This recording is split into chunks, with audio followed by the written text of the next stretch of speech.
Hi guys, I hope you're well. So I've just done a recipe how to make crunchy french fries. Please go watch that one before watching this one, because here we are going to be making loaded fries and I'm not going to be explaining how I made the fries.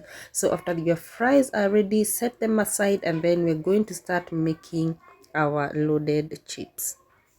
And I'm going to be using minced beef for this recipe. You can use the meat of your choice, and to that I just added beef masala. If you're using chicken or any other type of meat, please go ahead and season it accordingly. I just added onions and garlic and the spices and a little amount of cooking oil to ensure that the meat is cooked, and I had already boiled it beforehand. So after that, just go ahead and add capsicum. I used the green capsicum. You can use any other veggies that you like. You can use the red and the yellow capsicum, and then you're just going to stir this.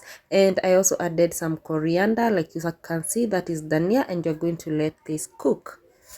So guys, there are several ways that you can play around with your fries, but I like mine loaded with some cheese, with some meat. But if you like to make chips masala, please, you can also find that recipe here on my channel and I'm going to link it below.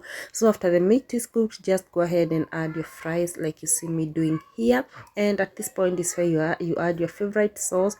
I forgot to do that on camera, but just go ahead and add some tomato paste, some tomato sauce and some cheese, and you're just going to leave this cheese to melt until it is ready. And I used mozzarella cheese, and after it is melted, you know that it's ready. Guys, just look at that. It is so easy to do this recipe. You can absolutely skip the cheese, but I love mine cheesy and I like it like this. It is very delicious. Thank you for watching.